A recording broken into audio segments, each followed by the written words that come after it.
helikopter Dolphin Basarnas evakuasi korban kritis gempa dari Manggarai Timur.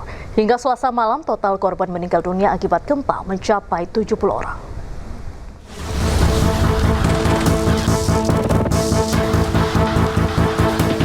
Tim SAR gabungan pada hari kelima operasi SAR pasca gempa bumi magnitudo 7,7 yang mengguncang Pulau Flores terus melaksanakan evakuasi medis terhadap warga terdampak yang membutuhkan penanganan medis segera. Helikopter Dolphin Basarnas tiba di Manggarai Timur dan langsung mengevakuasi seorang korban atas nama Adelina Dimas, perempuan berusia 77 tahun. Berdasarkan keterangan tim medis Kementerian Kesehatan, korban diduga mengalami fraktur basis krani atau patah tulang dasar tengkorak. Ini akan kami gerakkan ke Lambaleda untuk mengevakuasi. Sementara ini ada 3 korban dan 1 kritis untuk kami geser dari Lambaleda menuju ke Labuan Bajo lagi. Penyisiran terhadap kemungkinan adanya korban di area bangunan runtuh di Manggarai Timur serta kabupaten terdampak lainnya juga terus dilakukan.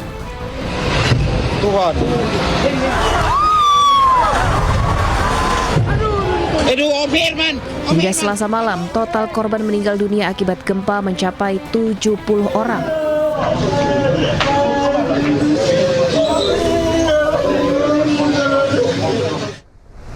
Korban gempa NTT yang membutuhkan penanganan medis lengkap langsung diterbangkan ke Labuan Bajo usai dievakuasi menggunakan helikopter Dolphin Basarnas. Korban dievakuasi tim SAR gabungan dari Manggarai Timur ke Labuan Bajo untuk mendapatkan penanganan medis.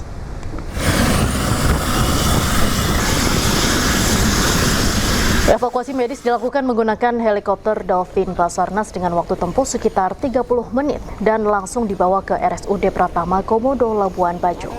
Tim SAR gabungan hingga saat ini terus melaksanakan evakuasi medis untuk membantu warga yang membutuhkan penanganan medis segera.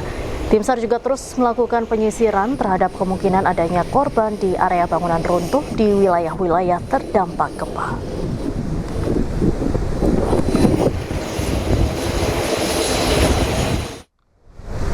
Pemirsa, tim penyelamat menyisir reruntuhan bangunan yang runtuh di Kabupaten Manggarai pasca gempa 7,7 skala Richter. Tim penyelamat membersihkan puing-puing dan mencari korban jiwa yang mungkin masih tertimbun di antara bangunan-bangunan yang hancur. Lebih dari 4.500 rumah dilaporkan rusak dan sekitar 19.000 orang terpaksa mengungsi ke tempat penampungan sementara di seluruh Flores. Lebih dari 3.500 personel militer dan polisi dikerahkan untuk mendukung operasi penyelamatan dan pengiriman bantuan untuk korban.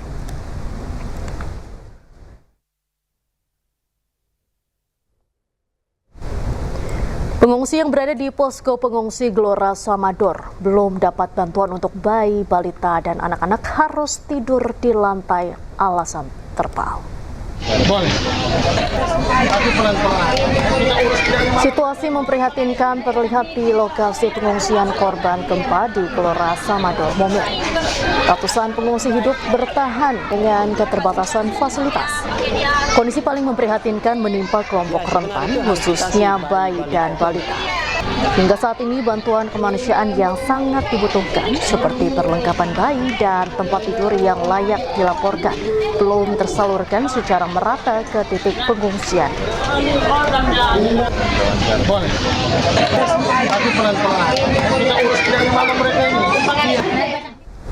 Dan untuk mengetahui informasi selengkapnya kami telah terhubung dengan jurnalis iNews Joni Nura di lokasi pengungsian Stadion Gelora Samador Momere, Nusa Tenggara Timur. Selamat sore, Joni. Bagaimana situasi terkini di pengungsian?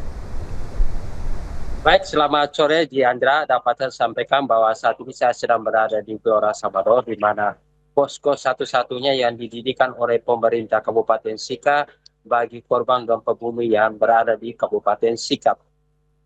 Diandra, dapat saya sampaikan bahwa korban yang meninggal terus bertambah. Per siang ini korban yang sudah meninggal berjumlah 71 orang. Di Kabupaten Sika sendiri korban yang meninggal berjumlah 5 orang. Diandra, para pengungsi yang berada di kamp pengungsian di Gelora Samador ini sangat membutuhkan bantuan. Hingga sore ini sejumlah bantuan sudah mulai tiba di posko, terutama dibagikan kepada bayi dan balita, yaitu contohnya salah satu alas tidur bagi bayi dan balita. Namun paket obat-obatan dan untuk kelengkapan bayi sendiri sampai saat ini belum dibagikan oleh pihak pemerintah atau BPBD Kabupaten Sika kepada korban gempa bumi, khususnya bayi dan balita. Diandra. Ini bisa diperlihatkan bagaimana kondisi para pengungsi di sana? Baik Diandra, dapat saya tunjukkan beginilah kondisi bayi dan balita yang ada di lokasi. Dan ini adalah tenda para pengungsi di mana mereka beristirahat malam hari. Diandra, dapat juga saya sampaikan bahwa pada pukul 11 siang tadi gempa susulan kembali terjadi dengan getaran dengan 5,2 sehingga membuat para pengungsi ini sempat panik dan berlarian keluar dari tenda karena getarannya cukup kuat sehingga para pengungsi ini panik dan belum berani kembali ke rumah. Para pengungsi orang dewasa dan lansia juga masih membutuhkan alas tidur karena pada malam hari mereka sangat merasa kedinginan dan kesulitan mendapat alas tidur dan meminta kepada pemerintah pusat atau Bapak Presiden untuk segera mengirimkan mereka selimut dan kasur sehingga mereka merasa nyaman tidur di kamp pengungsian ini sendiri. Diandra. Baik, sementara itu bagaimana kondisi kesehatan pengungsi dan apakah pasokan air bersih saat ini sudah memadai apa masih kurang? Baik Diandra, sampai saat ini sejumlah bayi dan balita mulai terserang sakit, yaitu batuk pilek yang panas karena di lokasi kamp pengungsian sendiri lapangannya terbuka sehingga debu berterbangan baik siang hari maupun sore hari. Sejumlah pengungsi, anak-anak, lansia pun mulai terserang penyakit gatal-gatal, batuk pilek. Dan sementara itu bantuan apa yang paling dibutuhkan? Seperti saya sampaikan pada awal bahwa bantuan yang sangat dibutuhkan ini adalah selimut, obat-obatan, alas tidur, dan sejumlah sembako untuk mereka bisa konsumsi di kamp pengungsian. Bahkan di kamp pengungsian sendiri, para pengungsi ini sering mengeluh bahwa keterlambatan makan, terutama pada makan siang dan makan malam. Biasa pengungsi makan siangnya tepat bisa sampai dengan jam 2 siang dan jam 3 sore. Jadi mereka juga mengharapkan agar pemerintah menambahkan dapur umum untuk sehingga pada saat makan siang mereka tidak terlambat, Diandra. Baik, sementara itu untuk evakuasi hingga saat ini bagaimana jalannya di sana? Baik, Diandra. Di Kabupaten Sika sendiri ada salah satu kecamatan yang terelusuri, yaitu Kecamatan Palue, di mana akses jalan menuju ke lokasi juga putus dan ditutup longsoran, sehingga tim gabungan sudah menuju ke lokasi untuk melakukan pembersihan di lokasi dan untuk mengevakuasi sejumlah warga yang diduga masih terjebak di lokasi. Diandra. Masih ada berapa warga yang diduga masih terjebak atau tertimbun reruntuhan, Joni? Warga yang tertimbun di Kecamatan Palue sendiri ada terdapat 3 desa yang masih terisolir sehingga mereka belum bisa dievakuasi ke Kota Maumere. Namun dari pihak Badan Penanggulangan Bencana sendiri kemarin sore sudah mengirimkan 2 alat berat untuk ke lokasi untuk membuka akses jalan.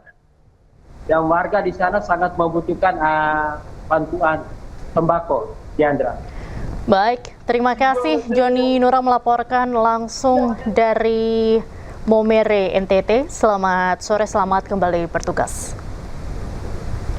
Pemirsa, Badan Meteorologi, Klimatologi, dan Geofisika BMKG mencatat 2.928 gempa susulan mengguncang Flores, Nusa Tenggara Timur.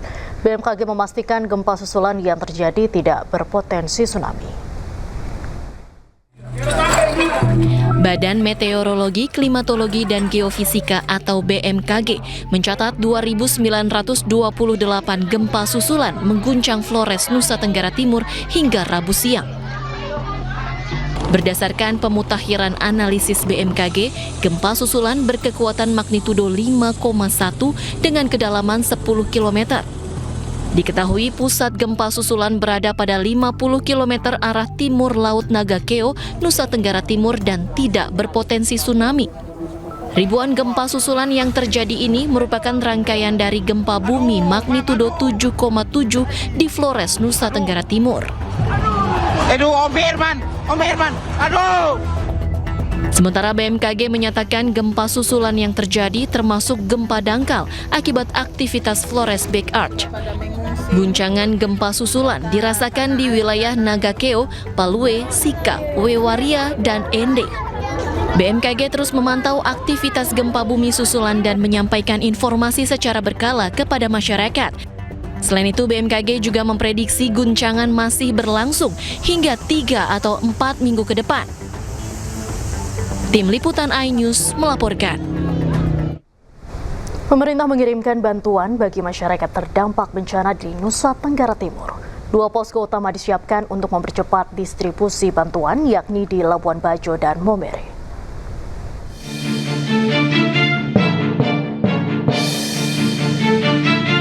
Pemerintah mengirimkan bantuan bagi masyarakat terdampak bencana di Nusa Tenggara Timur. Hingga hari kelima pasca bencana, sebanyak 253 ton logistik telah diangkut menuju wilayah terdampak. Rabu dini hari 5 pesawat kembali diberangkatkan dari pangkalan TNI AU Halim Perdana Kusuma Jakarta dengan membawa total 65 ton bantuan. Logistik yang dikirim terdiri atas makanan, minuman, tenda, perlengkapan kesehatan, serta berbagai kebutuhan lain. Semua logistik tadi itu menggunakan jalur udara lewat helikopter, kemudian pesawat kasa, pesawat yang lebih kecil. Kemudian yang kedua lewat laut, ada 3 KRI TNI AL yang sudah di sana, kemudian 1 kapal rumah sakit berlabuh di sana. Kemudian juga melalui jalur darat. Laporan dari Menteri PU, seluruh jalur darat sudah dapat dilewati sejak hari kedua. Pemerintah menyiapkan 2 posko utama untuk mempercepat distribusi bantuan, yakni di Labuan Bajo dan Maumere. Dari posko Labuan Bajo, bantuan didorong menuju sejumlah wilayah, antara lain Manggarai dan Ngada. Sementara bantuan dari posko Maumere didistribusikan menuju Sika, Ende, dan Nagakeo. Jenazah M. Fahri Maulana, pendaki asal Sirampok, Kabupaten Brebes, yang jatuh ke kawah Gunung Slamet berhasil dievakuasi dan dibawa turun ke basecamp Permadi Kuci, Kabupaten Tegal, Jawa Tengah, Rabu pagi. Proses evakuasi ini memakan waktu hingga 8 jam.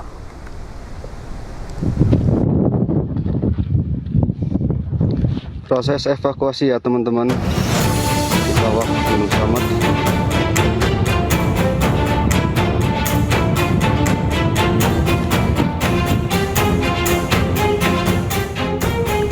Proses evakuasi jenazah M. Fahri Maulana, pendaki berusia 16 tahun yang jatuh ke kawah Gunung Slamet berhasil dilakukan tim SAR gabungan. Setelah tiba di basecamp, jenazah langsung dibawa ke Puskesmas Bumi Jawa untuk menjalani pemeriksaan sebelum kemudian diserahkan kepada pihak keluarga. Kepala Kantor SAR Semarang Budiono mengatakan proses evakuasi berjalan lancar tanpa hambatan. Cuaca yang cerah turut mendukung proses evakuasi hingga jenazah berhasil dibawa turun dari kawasan Gunung Slamet.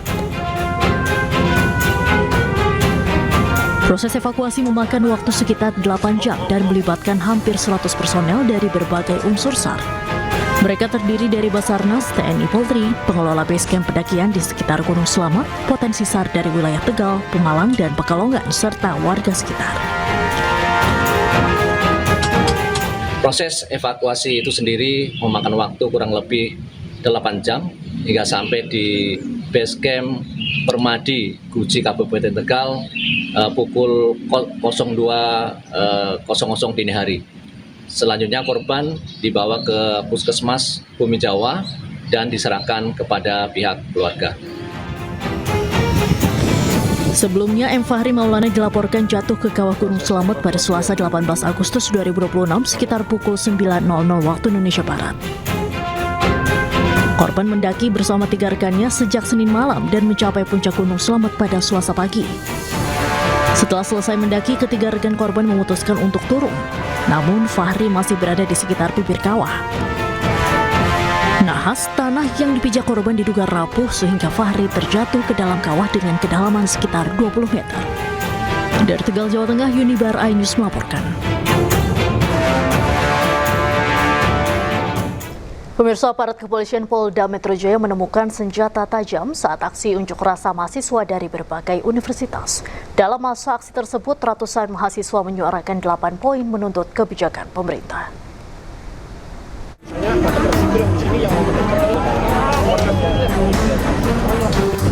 Mahasiswa dari berbagai universitas menggelar aksi suarakan aspirasi di sejumlah titik aksi, seperti di kawasan Sudirman Tamrin dan Dukuh Atas Jakarta Selasa kemarin dan berlangsung kondusif. Ratusan mahasiswa menyuarakan 8 poin menuntut kebijakan pemerintah. Dalam masa aksi tersebut, polisi menyebut mengamankan 2 orang yakni mahasiswa dan sopir ambulans karena kedapatan membawa senjata tajam saat aksi unjuk rasa mahasiswa di kawasan MH Tamrin, Jakarta.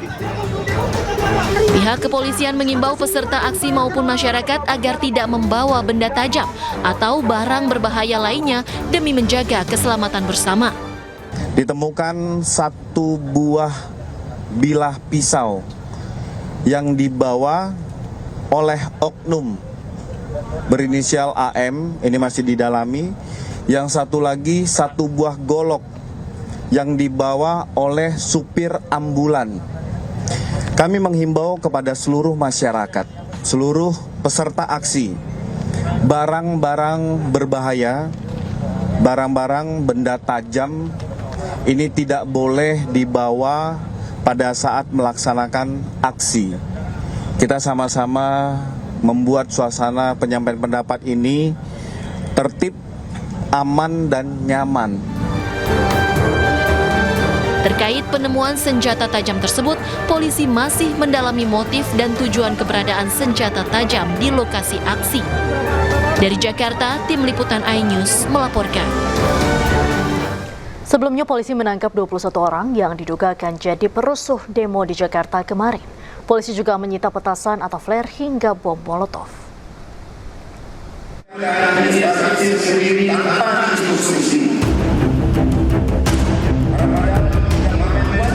Polda Metro Jaya mengamankan 21 orang yang diduga akan membuat rusuh saat aksi penyampaian pendapat oleh mahasiswa di Jakarta pada Selasa. Polisi turut menyita barang bukti berupa flare hingga molotov. Dan preemptive education, Polda Metro Jaya mengamankan 21 orang saat ini dalam dimintai keterangan di Ditreskrimum Polda Metro Jaya terkait tentang membawa barang-barang yang dapat membahayakan peserta aksi dan petugas pengamanan serta masyarakat di sekitar. Adapun barang-barang tersebut berupa petasan ataupun flare, botol yang dipersiapkan sebagai pemicu ataupun pemantik sebagai bom molotov. Polisi juga menegaskan pihak-pihak yang membawa ataupun mengganggu dalam pelaksanaan aktivitas penyampaian aspirasi di muka umum bukan merupakan bagian dari mahasiswa. Diketahui Badan Eksekutif Mahasiswa Universitas Indonesia menggelar aksi penyampaian pendapat di kawasan Bundaran HI Jakarta Pusat hari ini. Sebanyak 8 tuntutan yang ditunjukkan kepada pemerintah. Dari Jakarta, Rian Rizky Roshali, iNews melaporkan. Kita beralih ke informasi lain, pemirsa. Memasuki hari ke-8, kebakaran yang melanda TPA Ciniru, Kabupaten Kuningan, Jawa Barat semakin meluas hingga lebih dari 90% kawasan. Sejumlah titik api pun masih bermunculan.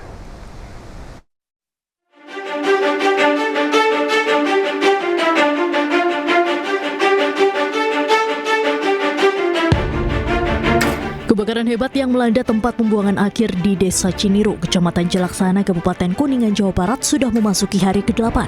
Kebakaran pun meluas hingga lebih dari 90% kawasan TPA. Proses pemadaman terkendala tiupan angin kencang disertai didominasi material sampah yang mudah terbakar. Tak hanya itu, sulitnya pasokan air serta petugas yang dilanda kelelahan hingga gangguan kesehatan membuat proses pemadaman semakin sulit dan berat dilakukan.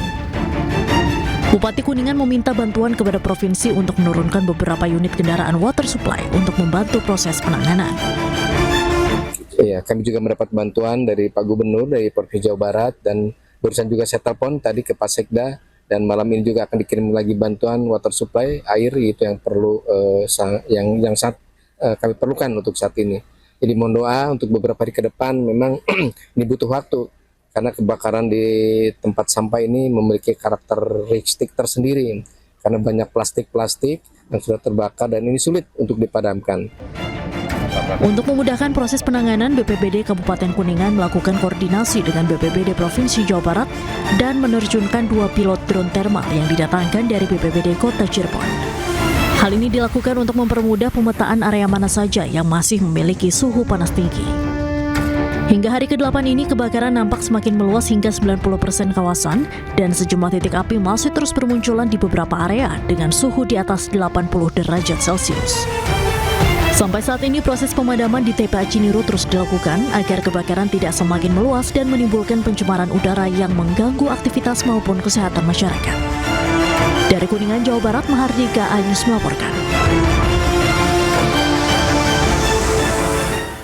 Pemirsa, warga terlihat ketakutan dan panik saat kebakaran lahan gambut dengan cepat mengepung kawasan permukiman penduduk di Sampit. Sebuah gereja juga nyaris terbakar, namun berkat kesiagaan posko gabungan kondisi tersebut dapat diatasi.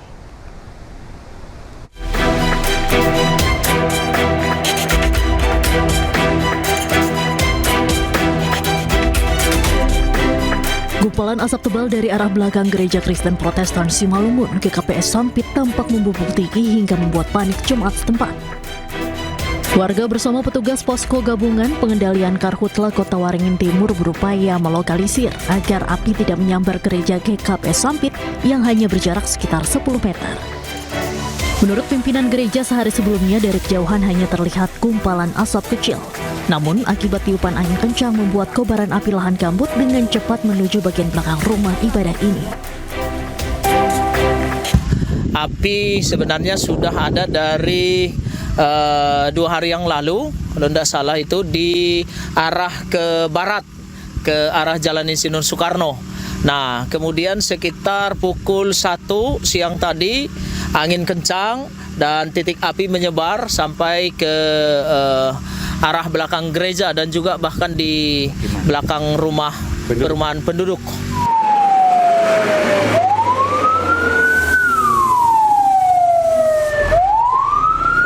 Tak berselang lama, petugas gabungan tiba-tiba kembali dikejutkan dengan kebakaran lahan gambut yang cepat mendekati permukiman warga yang tidak jauh dari gereja tersebut.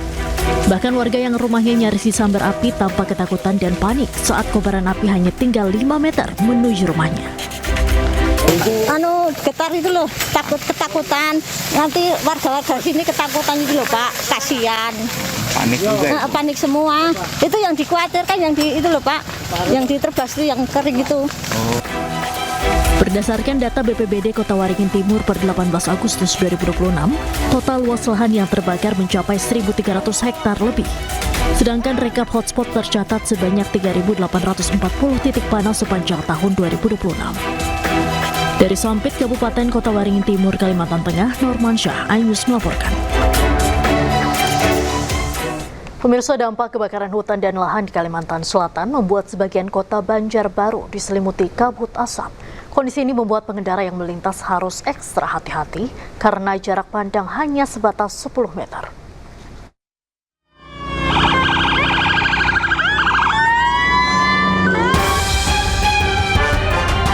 Kabut asap pekat dampak kebakaran hutan dan lahan atau Karhutla menyelimuti kota Banjarbaru, Kalimantan Selatan pada Rabu pagi. Kondisi ini sangat mengkhawatirkan, terutama bagi pengendara lantaran jarak pandang yang hanya 10 meter. Kabut asap kali ini merupakan yang terparah sejak karhutla melanda kota Banjarbaru, terutama di wilayah Kecamatan Landasan Ulin, Liang Anggang hingga perbatasan Banjarbaru dengan Kabupaten Tanah Laut. Warga setempat mengatakan kabut asap di jalanan disertai bau yang membuat nafas menjadi sesak. Jarak pandang cuma berapa meter? Kalau dulu masih sampai seberang sana masih bisa melihat. Kalau hari ini memang benar-benar parah. Selama saya tinggal 19 tahun. Selain mengganggu penglihatan, kabut asap juga mengancam kesehatan pernafasan masyarakat. Warga terus berharap ada solusi pasti dari pemerintah daerah dan pusat agar karhutla di Kalimantan Selatan segera berakhir. Dari Kota Banjarbaru, Kalimantan Selatan, Sairi Ainus melaporkan. Sidang pra-peradilan ex-Jampitsus Febri Adriansyah digelar di Pengadilan Negeri Jakarta Selatan. Aksi demonstrasi terjadi mendesak pengadilan menolak permohonan Febri.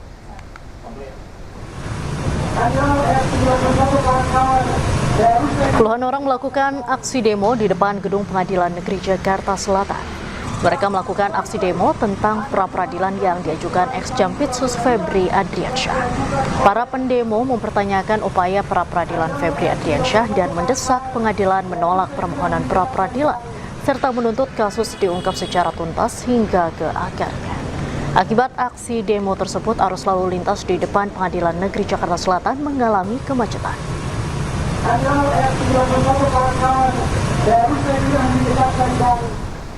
Pemirsa, Polri minta hakim menolak gugatan pra-peradilan yang diajukan ex-Jampitsus Febri Adriansyah. Polisi menyebut argumentasi Febri tidak tepat dan tidak sesuai KUHP. Terlebih, kubu Febri dinilai mencampur adukan pengujian legalitas upaya paksa dengan pemeriksaan pokok perkara.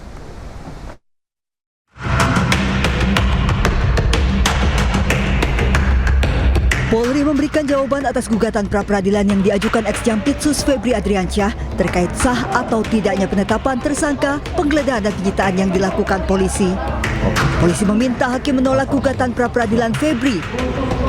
Polri menilai dalil yang disampaikan kubu Febri tidak tepat dan tidak sesuai KUHP serta telah menyentuh pokok materi perkara. Terlebih polisi mengaku telah mengantongi lebih dari 2 alat bukti. Kubu Febri dinilai Polri tidak hanya mempersoalkan keabsahan prosedur, bahkan meminta hakim tunggal pra-peradilan untuk menilai uang serta emas yang disita merupakan hasil tindak pidana korupsi, tindak pidana pencucian uang atau tidak. Termasuk ada tidaknya hubungan antara aset Febri Adriansyah sebagai pemohon dengan tindak pidana. Dalil dan petitum pemohon yang memohon agar pengadilan menyatakan tindakan penggeledahan yang dilakukan oleh para termohon tidak sah dan tidak mempunyai kekuatan hukum patut untuk ditolak dan setidak-tidaknya dinyatakan tidak beralasan menurut hukum. Bahwa berdasarkan hasil pengembangan penyidikan yang dilakukan oleh para termohon telah terdapat dugaan tindak pidana lainnya. Ex-Jampitsus Febri Adriansyah dalam permohonannya mempersoalkan surat perintah penyidikan, surat perintah penggeledahan serta penetapan tersangka. Kuasa hukum Febri Adriansyah menyebut gugatan 5 aspek terkait pelanggaran prosedural yang menjadi landasan gugatan mencakup kejanggalan sejak tahap awal penyidikan hingga penanganan perkara. Dari Jakarta, Tim Liputan iNews melaporkan. Ex-Jampitsus Febri Adriansyah minta foto keluarga yang disita Kejagung dikembalikan. Sebelumnya, sejumlah barang pribadi keluarga Febri Adriansyah disita penyidik saat penggeledahan di rumahnya di Sentul, Bogor, Jawa Barat.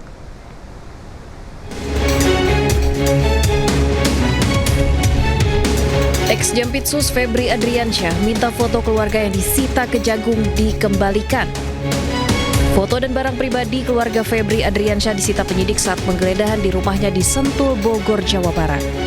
Permintaan itu disampaikan kuasa hukumnya dalam sidang pra-peradilan di Pengadilan Negeri Jakarta Selatan pada hari Selasa. Yang kedua, terkait dengan penyitaan perlu dibedakan 2 hal. Satu, barang-barang yang merupakan barang milik pribadi Pak FA dan atau keluarganya seperti dokumen-dokumen dan juga ada figura ya, foto keluarga yang itu barang milik pribadi yang tentu kami minta dikembalikan kepada pemilik. Febri juga mempersoalkan proses penyitaan barang bukti dalam perkara tersebut. Dia menilai terdapat indikasi pelanggaran hukum dalam pelaksanaan penggeledahan yang diduga dilakukan tanpa izin pengadilan yang sah. Apabila penggeledahan dilakukan tanpa dasar hukum yang sah, penyitaan yang dilakukan setelahnya turut dipersoalkan. Dari Jakarta, Amrina Rida, Zulkarnain, iNews melaporkan. Pengadilan Negeri Jakarta Selatan menggelar sidang lanjutan pra-peradilan Dr. Tifa dengan agenda pembacaan kesimpulan. Dr. Tifa pun menyoroti kesimpulan jaksa penuntut umum.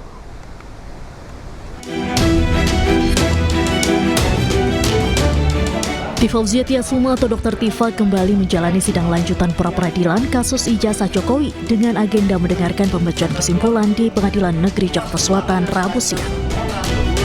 Pada agenda sidang kali ini, Dr. Tifa menyoroti pembacaan kesimpulan jaksa penuntut umum yang masih mengaitkan dengan status P21. Tifa pun menyoroti pihak jaksa yang dinilai seolah-olah mengabaikan amar putusan sela di mana Majelis Hakim Pengadilan Negeri Jakarta Timur telah mengabulkan eksepsinya. Oleh karena itu, Tifa menyatakan seandainya petitum dirinya tidak dikabulkan hakim, maka dirinya akan disandra sebagai terdakwa. Dan bahkan tadi kalau saya mendengar kesimpulan di termohon itu tetap mendasarkan kepada P21. Jadi mereka itu membawa kepada seakan-akan sidang itu tidak pernah terjadi gitu loh. Sidang yang terjadi di PN Jakarta Timur 4 kali sidang dengan beban biaya begitu besar dari negara itu dianggap oleh jaksa itu seakan-akan nggak ada. Bahkan amar putusan pun juga dianggap oleh mereka seakan-akan tidak ada. Mereka menyiratkan bahwa ini kembali lagi ke P21. Padahal ini kita sedang menghormati sebuah peristiwa, sebuah proses hukum, prosedur hukum yang betul-betul kita menghormati apa yang ada di KUHP, apa yang ada di KUHP. Kalau seandainya peradilan ini tidak memutus apa yang kami minta dalam petitum kami, artinya saya disandera sebagai terdakwa dengan semena-mena, tanpa hukum gitu loh. Di luar hukum, tidak ada koridor hukum apapun yang memberikan fasilitas kepada saya untuk disandera sebagai terdakwa ketika amar putusan dari PN Jakarta Timur itu sudah diketok palu oleh hakim gitu ya. Jadi selanjutnya sidang putusan pra-peradilan Dr. Tifa akan digelar pada hari Jumat 21 Agustus 2026 mendatang. Dari Jakarta, tim liputan iNews melaporkan. Sidang pra-peradilan jilid 4 Roy Suryo kembali digelar di Pengadilan Negeri Jakarta Selatan. Persidangan sempat diwarnai perdebatan antara ahli hukum Roy Suryo dan turut termohon, Kejati DKI Jakarta dan Kejari Jakarta Selatan. Tapi nanya motor. Ya, karena terlalu lebar, Pak. Yang enggak izin ya, Bang. Saya kasih pertanyaan saya sebentar. Saya kasih tahu masalah keadilan. Jangan seolah-olah tidak ada saya di sini. Ya, nggak usah bertengkar di sini, ngapain? Ada hakimnya.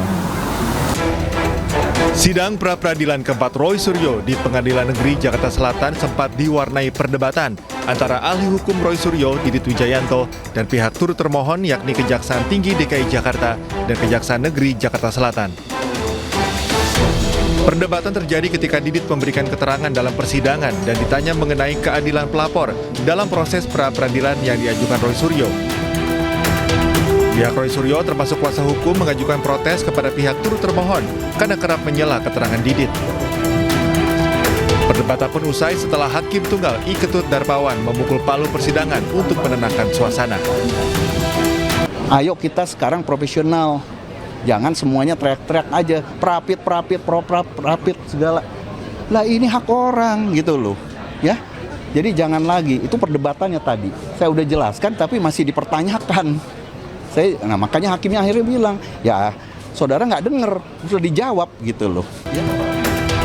Sidang kali ini beragendakan pembuktian dan pemeriksaan ahli terkait pencekalan Roy Suryo oleh Polda Metro Jaya. Sidang digelar pada pukul 8:45 waktu Indonesia Barat, mengagendakan pembacaan duplik dari pihak termohon dan turut termohon. Dalam sidang kali ini, pihak Roy Suryo menyoroti sejumlah hal, termasuk surat dimulainya penyidikan atau SPDP yang tidak pernah diberitahukan kepada Roy Suryo. Hal itu disebut sebagai bentuk pelanggaran hukum. Hal lain yang dipersoalkan adalah pencekalan terhadap Roy Suryo. Kuasa hukum menilai ketidakjelasan masa pencekalan merugikan kliennya. Ya, ini luar biasa. Karena saya merasa betul, satu, tidak mendapatkan tembusan atau tidak mendapatkan salinan dari surat SPDP yang ada. Dan itu penting karena ternyata ada perubahan pasal. Saya juga baru tahu ya, kalau ada perubahan pasal itu ternyata signifikan dan itu ada aturannya, ada putusannya bahwa itu harus diberitahukan. Kalau tidak diberitahukan maka saya tidak bisa dianggap kemudian sudah mengetahui, nggak bisa. Cacat formil dalam proses penyidikan itu ya bisa membuat kemudian penyidikan itu dianggap tidak sah, dinyatakan tidak sah, ya bisa dibatalkan dan konsekuensinya nanti akan dijelaskan lebih lanjut oleh ahli kami. Dan juga soal pencekalan itu bahwa secara prosedur formal juga itu menjadi tidak sah ketika kemudian tidak disampaikan pemberitahuan sebelumnya. Kuasa hukum Roy Suryo juga mempersoalkan penggunaan dua rezim KUHP yang berbeda dalam penetapan tersangka Roy Suryo. Penggunaan ketentuan yang berbeda tersebut dinilai menimbulkan ketidakpastian hukum. Dari Jakarta, tim Liputan iNews melaporkan. Karena saya menambahkan Sandra jadi terdakwa. Tifauziah Tiasuma melawan melalui gugatan pra-peradilan. Sebelumnya pada 23 Juli, hakim mengabulkan eksepsi Tifa. Surat dakwaan pun batal demi hukum. Namun ternyata Tifa tetap jadi terdakwa. Sidang pra-peradilan Tifauziah Tiasuma sudah masuk agenda pembacaan kesimpulan Rabu pagi. Dr. Tifa soroti kesimpulan jaksa yang masih mengaitkan dengan status P21. Tifa mengkritisi jaksa yang mengabaikan putusan setelah Hakim Pengadilan Negeri Jakarta Timur yang telah mengabulkan eksepsinya. Tifa menyatakan seandainya petitum dirinya tidak dikabulkan hakim, maka dirinya akan disandra sebagai terdakwa. Bahkan pada persidangan sebelumnya, kuasa hukum Tifa juga mempersoalkan langkah jaksa penuntut umum yang tetap mengundang Tifa untuk menghadiri sidang pokok perkara di Pengadilan Negeri Jakarta Timur. Padahal proses pra-peradilan masih berlangsung. Bahkan keagresifan jaksa itu menyatakan apa? Dikatakan minta izin hakim untuk meminta Dr. Tifa wajib lapor kembali pada mereka. Ini bagaimana ini? Ini kan nasi sudah jadi bubur, mau kembalikan ke nasi lagi, mana bisa gitu. Lah, kalau memang lapor pada mereka, berarti statusnya masih tersangka. Mereka akui itu. Nah, memang statusnya udah nggak ada lagi. Namanya batal demi hukum itu game over. Tifauziah Tiasuma menggugat pra-peradilan sah atau tidaknya penghentian penuntutan dalam kasus tudingan ijazah palsu Presiden ke-7 RI Joko Widodo. Dengan selesainya agenda sidang hingga masuk pembacaan kesimpulan, hakim akan membacakan putusannya pada Jumat pagi 21 Agustus. Hakim Pengadilan Negeri Jakarta Timur sebelumnya menerima eksepsi Dr. Tifa pada 23 Juli 2026 dan membuat perkara tidak dilanjutkan ke tahap pembuktian dalam perkara tudingan ijazah palsu Jokowi. Majelis Hakim membacakan putusan setelah kala itu bahwa surat dakwaan penuntut umum atas Tifauziah Tiasuma batal demi hukum. Dari Jakarta, tim Liputan iNews melaporkan. Dan untuk membahas selengkapnya kami telah terhubung dengan kuasa hukum Dr. Tifa Abdullah Al-Katiri dan Sekjen Peradi Persatu Ade Darmawan. Selamat sore Bapak-Bapak. Sore Diandra, Assalamualaikum. Waalaikumsalam. Sore Bang Al-Katiri. Saya ke Bang Al-Katiri terlebih dahulu. Tadi kan kita sudah sama-sama mengikuti sidang pra-peradilan dengan agenda pembacaan kesimpulan. Apa yang disoroti tadi juga Dr. Tifa sempat menyinggung bahwa ia seperti tersandra jadi terdakwa. Maksudnya apa nih Pak? Ya, terputus-putus. Baik, Pak Al-Katiri bisa dengar suara saya? Ya, terputus-putus cuma. Oke deh. Baik. Ulangi. Baik, saya ulangi. Bang Al-Katiri, tadi kan kita sudah sama-sama mengikuti sidang pra-peradilan lanjutan di PN Jakarta Selatan dengan agenda pembacaan kesimpulan. Apa saja yang disoroti? Kemudian tadi juga Dr. Tifa seperti menyoroti dia tersandra sebagai terdakwa. Maksudnya apa nih Pak? Iya. Begini, tadi kan kesimpulan ya, baik dari kami maupun dari pihak JPU, kita buat kesimpulan. Ya, kesimpulan kami ya tetap kita mempertahankan permohonan kami. Kami mohonkan itu kan bukan demi kepentingan Bu Tifa dalam arti minta kebebasannya dan sebagainya, tidak. Tapi kami melihat ada kejanggalan di dalam pembuatan dakwaan baru. Dakwaan baru yang mana itulah yang kita perdebatkan selama ini, yang mana kalau menurut kami apa yang dilakukan oleh jaksa itu tidak ada di dalam putusan gitu. Biasanya kalau jaksa atau kami sebagai persidangan ini kan yang kami lakukan adalah sesuatu yang sesuai dengan putusan. Tetapi ya itu tadi, halo? Iya, silakan.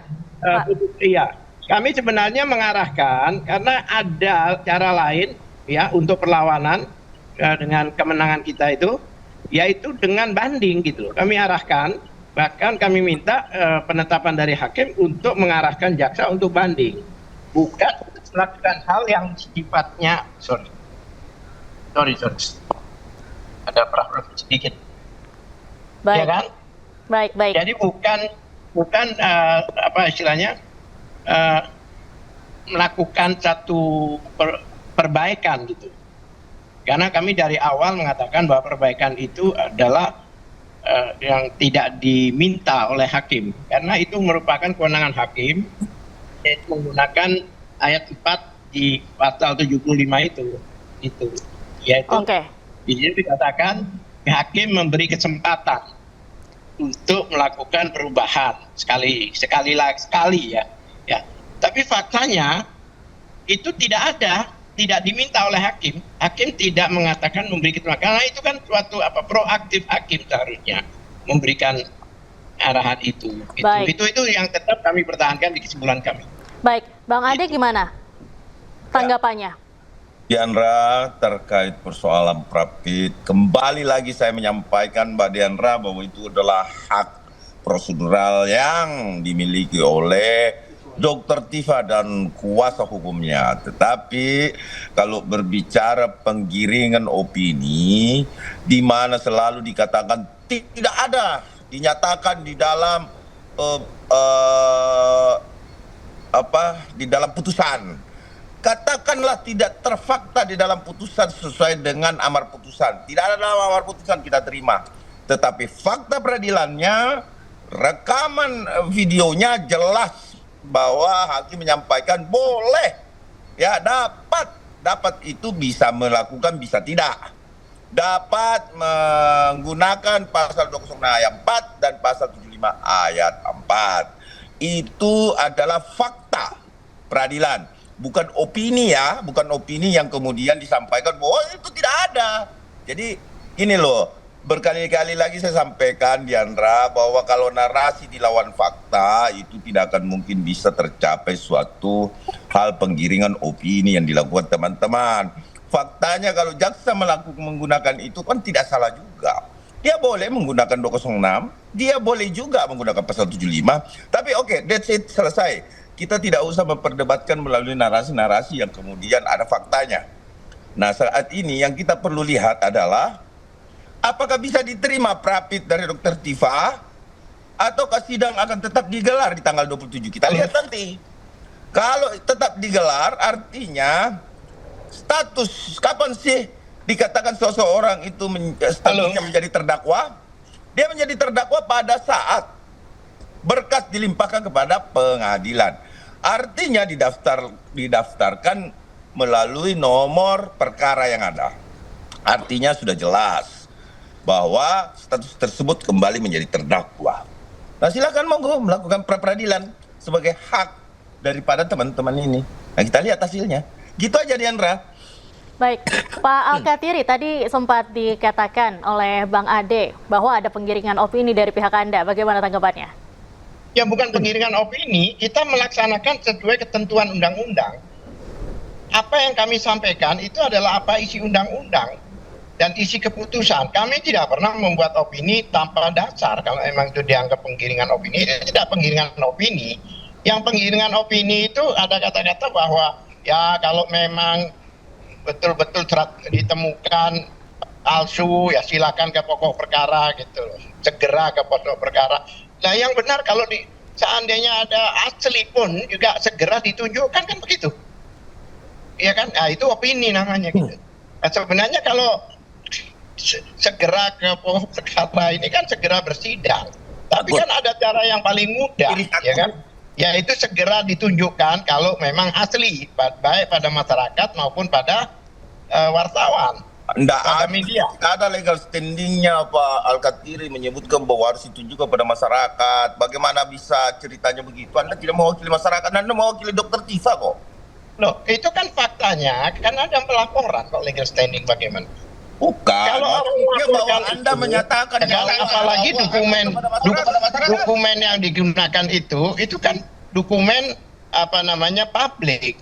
Iya, dokumen yang dimasalahkan ini kan yang dokumen menuntut. publik. Menurut Undang-Undang KPK, bukan KPK, salah itu. KPN kali. Undang-Undang KIP itu jelas. Ya. Dokumen itu digunakan sebagai syarat menjadi pejabat publik, maka dokumen publik, maka rakyat berhak mempertanyakan, menanyakan, dan ya kan seperti contohnya Obama pada saat dikatakan bahwa dia bukan warga negara Amerika, dia tunjukkan dia punya apa namanya certificate of birth dia, akte kelahiran dia. Gak sakit. Jadi tidak ada legal standing, tidak ada apa, tidak ditunjukkan karena dia sebagai pejabat publik. Itu. Lah, kalau memang segera berbicara pejabat publik, Jandra, ya Pak Joko Widodo atau Insinyur Joko Widodo saat ini sudah bukan pejabat publik. Itu yang pertama, ya. Kalaupun ada keputusan KIP, itu yang menggugat yang berhak untuk diperlihatkan. Karena yang menggugat di KIP sekarang faktanya yang melaporkan siapa? Yang menggugat di KPI siapa? Dimanapun juga, siapa yang melaporkan, dia yang harus buktikan. Enggak begitu, jangan dibola-balik. Siapa yang mendalilkan bahwa Al-Katiri menyatakan bahwa itu palsu, buktikan kepalsuannya, gitu loh. Iya kan? Ya. Kan begitu. Kita akan membuktikan Anda memfitnah. Begitu loh, bukan menunjukkan ijazah. Nanti di pengadilan kita buktikan. Gitu loh, nanti Pak Insinyur Joko Widodo akan membuktikan di pengadilan. Pak Dr. Tifa tidak berbicara ijazah secara menyeluruh. Dia hanya menyoroti soal foto itu. Menurut itu yang tambah salah Bang Al-Katiri, tambah salah itu. Sebentar. Menurut foto itu, yang namanya tidak asli, ya kan? Itu dikatakan bahwa ini foto bukan yang sebenarnya. Iya, justru gini loh Bang Al-Katiri. Kalau kita berbicara foto asli atau tidak, apalagi berbicara mengenai susunan gigi, itu harus diperiksa fisik orangnya. Tidak boleh dari foto ke foto bahwa kita meyakini ini bukan orangnya. Tidak bisa begitu Bang Al-Katiri. Harus diperiksa yang namanya objeknya. Objeknya siapa? Pak Insinyur Joko Widodo. Begitu loh. Itu tambah salah Bang Al-Katiri ngomong loh. Tambah salah loh.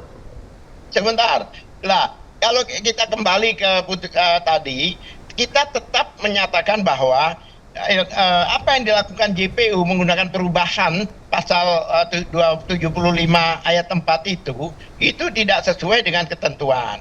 Karena ahli mereka mengatakan bahwa hakim memberikan kesempatan itu adalah demi hukum, bukan. Iya, ketentuannya siapa yang tidak sesuai Bang Al-Katiri? Gini, saya jelaskan Bang Al-Katiri.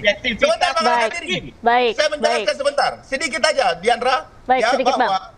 Penetapan tersangka itu adalah kewenangan daripada siapa? Kepolisian Negara Republik Indonesia. Kemudian setelah dilempahkan, sebentar Bang Al-Katiri, saya jelasin dulu secara aturan kan begitu. Nah, terus yang kemudian yang kedua, kalau dia dilimpahkan oleh jaksa ke pengadilan yang memiliki kewenangan menyatakan bahwa itu adalah terdakwa adalah yaitu jaksa. Nah, kemudian siapa yang bisa menetapkan nanti dia menjadi terpidana? Adalah pengadilan. Nah, ini adalah ruang lingkup masing-masing institusi tersebut. Nah, kalau kita bilang bahwa itu tidak sah tersangkanya, tentunya pihak kepolisian sudah menjalani tadi, jaksa menyatakan diuji, Bang itu kembali sebagai. Baik, silakan Pak Al-Katiri. Silakan Pak. Bukan terdakwa. Silakan Pak Al-Katiri. Jaksa menyatakan kembali sebagai tersangka. Kalau sebagai tersangka berarti harus balik nol dari awal. Jaksa mengatakan itu. Bahwa ini balik sebagai tersangka. Berarti kesimpulannya apa? Bahwa kesimpulannya putusan yang kemarin batal demi hukum itu sudah selesai. Null and void. Oh, itu tidak bisa Bang Al-Katiri. Anda harus tahu bahwa keputusan setelah bukan final and binding. Itu yang harus Anda ketahui. Final and binding itu putusan MK. Kalau putusan itu menjadi final, konkret individual dan final, itu adalah putusan yang peradilan umum. Bukan putusan selah Bang Al-Katiri. Baik, Pak Al-Katiri tadi juga. Bang Al-Katiri. Baik. Agak putus-putus masalahnya ini nggak jelas. Baik, Iya, Pak Al-Katiri. Pak Al-Katiri, untuk besok Ya. putusan pra-peradilan harapannya seperti apa nih? Harapan kami ini kan meluruskan saja. Kami tidak minta Dr. Tifa dibebaskan atau di status-status yang lain itu dilepaskan, tidak. Kami hanya mengarahkan karena baik di dalam putusan hakim yang mengatakan batal demi hukum dan sebagainya itu bukan batal demi ini? Ya, Bang Al-Katiri putusan putus hakim itu. Ya, goyang-goyang. ini Silakan, Pak. jelas ini. Ya. Halo? Iya, silakan dilanjutkan, Pak. Iya. Kami hanya menginginkan bahwa yang diarahkan itu adalah untuk jaksa jika melakukan perlawanan maka lakukanlah banding.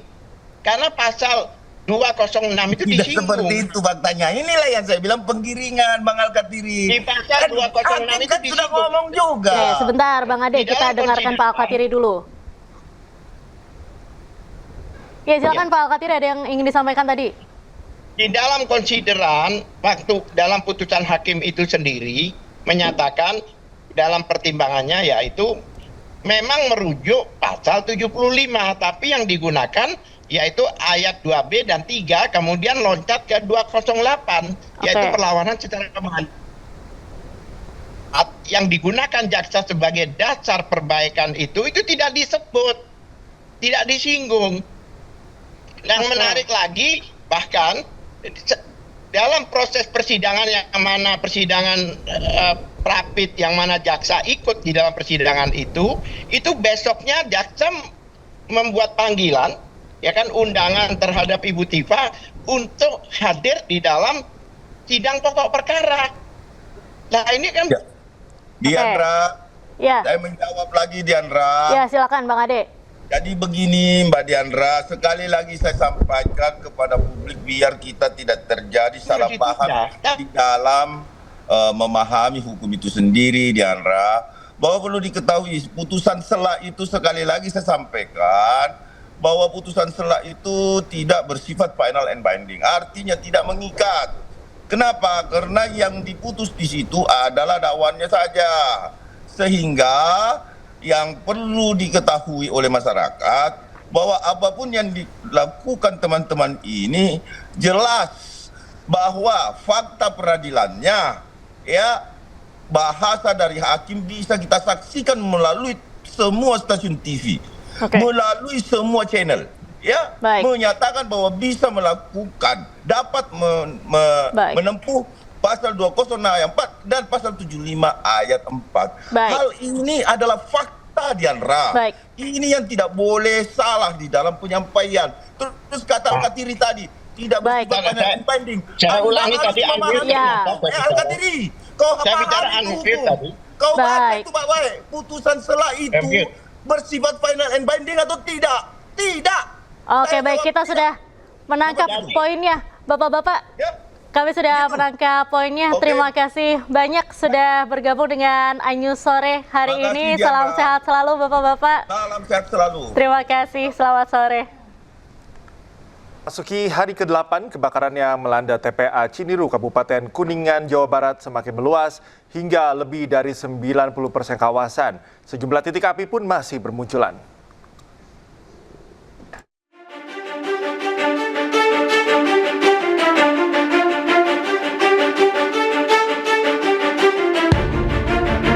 Kebakaran hebat yang melanda tempat pembuangan akhir di Desa Ciniru, Kecamatan Jelaksana, Kabupaten Kuningan, Jawa Barat sudah memasuki hari ke-8. Kebakaran pun meluas hingga lebih dari 90% kawasan TPA. Proses pemadaman terkendala tiupan angin kencang disertai didominasi material sampah yang mudah terbakar. Tak hanya itu, sulitnya pasokan air serta petugas yang dilanda kelelahan hingga gangguan kesehatan membuat proses pemadaman semakin sulit dan berat dilakukan. Bupati Kuningan meminta bantuan kepada provinsi untuk menurunkan beberapa unit kendaraan water supply untuk membantu proses penanganan. Iya, kami juga mendapat bantuan dari Pak Gubernur dari Provinsi Jawa Barat dan barusan juga saya telepon tadi ke Pak Sekda dan malam ini juga akan dikirim lagi bantuan water supply air itu yang perlu yang sangat kami perlukan untuk saat ini. Jadi mohon doa untuk beberapa hari ke depan. Memang ini butuh waktu karena kebakaran di tempat sampah ini memiliki karakteristik tersendiri karena banyak plastik-plastik yang sudah terbakar dan ini sulit untuk dipadamkan. Untuk memudahkan proses penanganan, BPBD Kabupaten Kuningan melakukan koordinasi dengan BPBD Provinsi Jawa Barat dan menerjunkan 2 pilot drone thermal yang didatangkan dari BPBD Kota Cirebon. Hal ini dilakukan untuk mempermudah pemetaan area mana saja yang masih memiliki suhu panas tinggi. Hingga hari ke-8 ini, kebakaran nampak semakin meluas hingga 90% kawasan dan sejumlah titik api masih terus bermunculan di beberapa area dengan suhu di atas 80 derajat Celcius. Sampai saat ini proses pemadaman di TPA Ciniro terus dilakukan agar kebakaran tidak semakin meluas dan menimbulkan pencemaran udara yang mengganggu aktivitas maupun kesehatan masyarakat. Dari Kuningan, Jawa Barat, Mahardika Ainus melaporkan. Warga terlihat ketakutan dan panik saat kebakaran lahan gambut dengan cepat mengepung kawasan permukiman penduduk di Sampit. Sebuah gereja juga nyaris terbakar, namun berkat kesiagaan posko gabungan, kondisi tersebut dapat diatasi.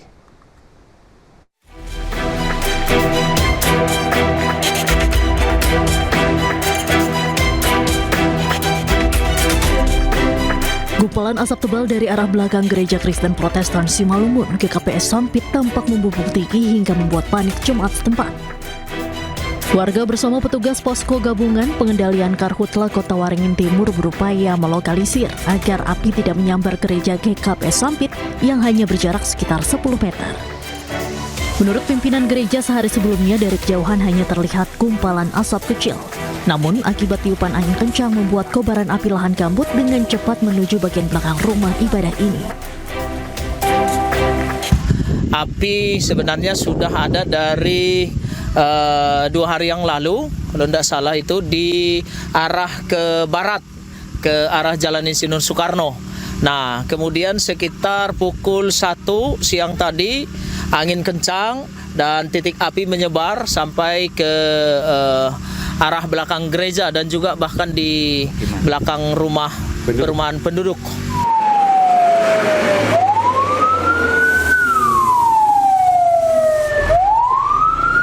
Tak berselang lama, petugas gabungan tiba-tiba kembali dikejutkan dengan kebakaran lahan gambut yang cepat mendekati permukiman warga yang tidak jauh dari gereja tersebut.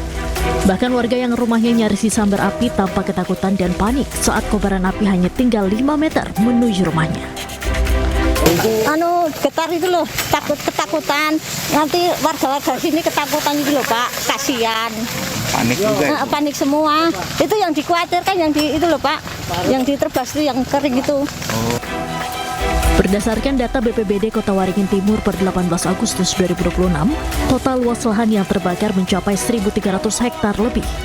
Sedangkan rekap hotspot tercatat sebanyak 3.840 titik panas sepanjang tahun 2026. Dari Sampit, Kabupaten Kota Waringin Timur, Kalimantan Tengah, Norman Syah, iNews melaporkan.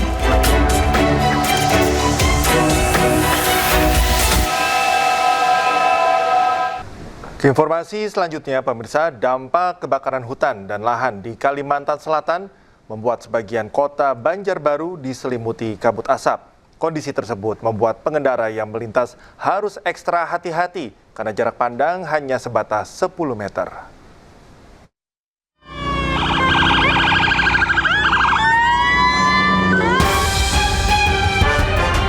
Kabut asap pekat dampak kebakaran hutan dan lahan atau Karhutla menyelimuti kota Banjarbaru, Kalimantan Selatan pada Rabu pagi. Kondisi ini sangat mengkhawatirkan, terutama bagi pengendara lantaran jarak pandang yang hanya 10 meter. Kabut asap kali ini merupakan yang terparah sejak Karhutla melanda kota Banjarbaru, terutama di wilayah Kecamatan Landasan Ulin, Liang Anggang, hingga perbatasan Banjarbaru dengan Kabupaten Tanah Laut. Warga setempat mengatakan kabut asap di jalanan disertai bau yang membuat nafas menjadi sesak. Jarak pandang cuman berapa meter. Kalau dulu masih sampai seberang sana masih bisa melihat. Kalau hari ini memang benar-benar parah. Selama saya tinggal 19 tahun. Selain mengganggu penglihatan, kabut asap juga mengancam kesehatan pernafasan masyarakat. Warga terus berharap ada solusi pasti dari pemerintah daerah dan pusat agar karhutla di Kalimantan Selatan segera berakhir. Dari Kota Banjarbaru, Kalimantan Selatan, Sairi Ainus melaporkan.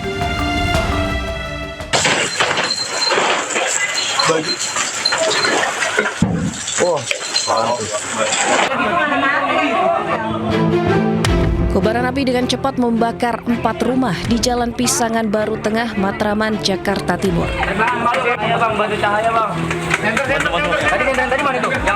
Warga panik dan berusaha memadamkan api dengan alat seadanya.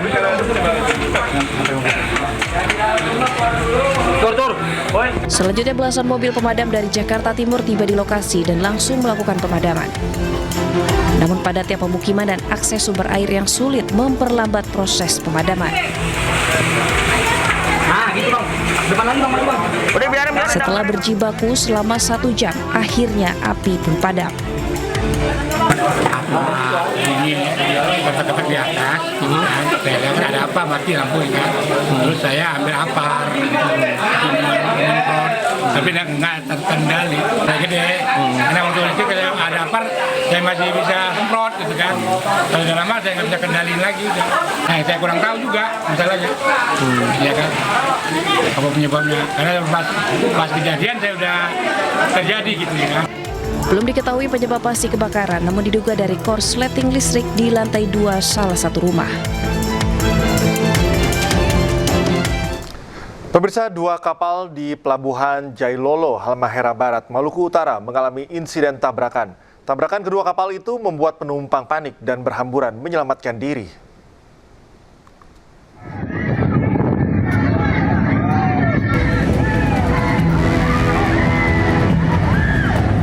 Para penumpang kapal lari berhamburan di atas dermaga untuk menjauh dari kecelakaan tabrakan kapal di Pelabuhan Jailolo, Halmahera Barat, Maluku Utara.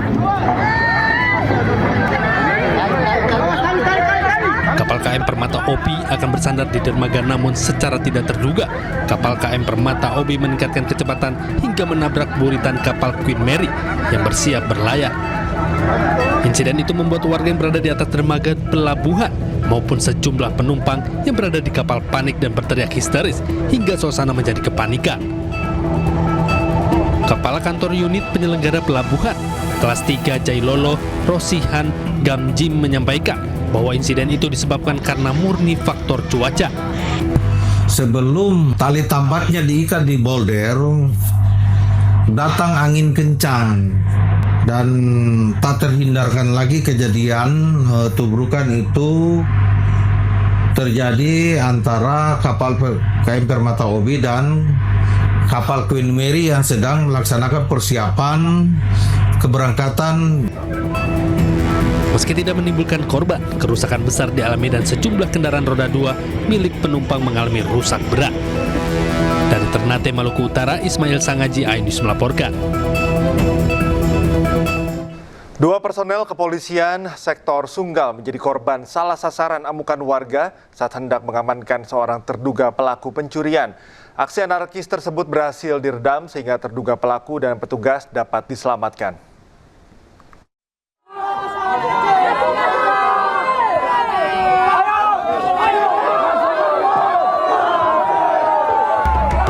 Dua personel patroli Polsek Sunggal menjadi korban salah sasaran amukan warga saat akan mengamankan seorang pelaku pencurian. Peristiwa berawal saat kedua anggota polisi menerima laporan warga akan adanya tindakan pencurian. Setibanya di lokasi, ratusan warga telah memadati tempat terduga pelaku diamankan. Petugas kemudian berkoordinasi dengan kepala dusun setempat untuk mengevakuasi pria tersebut ke Mapolsek Sunggal. Namun saat akan dibawa menuju mobil patroli, massa yang sudah geram langsung menghakimi terduga pelaku. 2 personel polisi yang berada di lokasi turut menjadi korban penganiayaan warga karena mencoba melindungi pelaku. Ketegangan sempat terjadi sebelum akhirnya situasi dapat dikendalikan. Usai bernegosiasi, terduga pelaku yang mengalami luka-luka berhasil dievakuasi ke kepungan massa. Kami langsung ke TKP. Pada saat TKP, kami berupaya memboyong pelaku, namun karena warga sekitar yang sudah geram dengan kelakuannya, sempat menghakimin pelaku. namun kami upaya untuk mengamankan pelaku dari amuk warga sehingga kami pun menjadi sasaran dari amuk warga. Pasca kejadian, terduga pelaku pencurian kini sudah dibawa ke Mapolsek Sunggal dan diserahkan ke unit reskrim untuk menjalani proses hukum lebih lanjut. Dari Deli Serdang, Sumatera Utara, Ahmad Ridwan Nasution, iNews melaporkan. Ke informasi selanjutnya, pemirsa, seorang pengemudi mobil mewah merusak motor driver ojol di Pesanggerahan, Jakarta Selatan karena tak terima spion mobilnya tersenggol. Sadar aksi arogannya viral, pelaku akhirnya minta maaf kepada korban.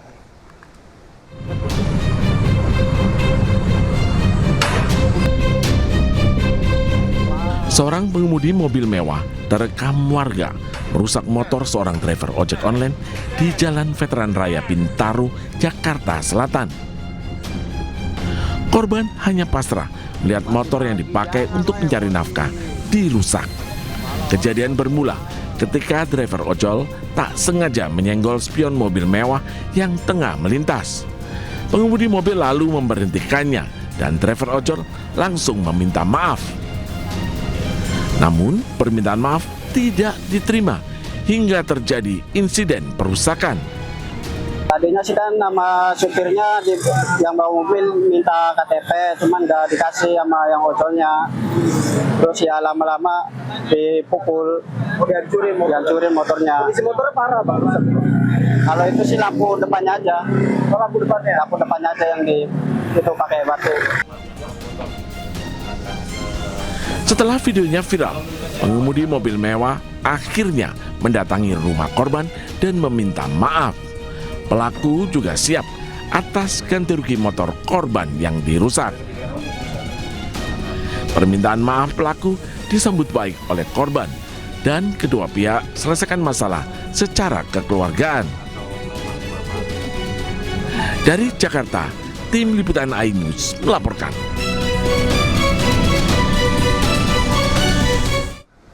Beralih ke informasi selanjutnya, pemirsa, jenazah M. Fahri Maulana, pendaki asal Sirampok, Kabupaten Brebes yang jatuh ke kawah Gunung Selamat, berhasil dievakuasi dan dibawa turun ke base camp Permadi Guci, Kabupaten Tegal, Jawa Tengah pada Rabu pagi. Proses evakuasi memakan waktu hingga 8 jam.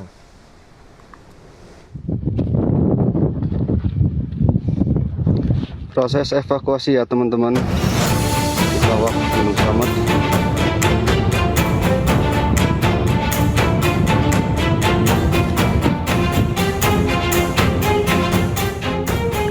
Proses evakuasi jenazah M. Fahri Maulana, pendaki berusia 16 tahun yang jatuh ke kawah Gunung Selamat berhasil dilakukan tim SAR gabungan.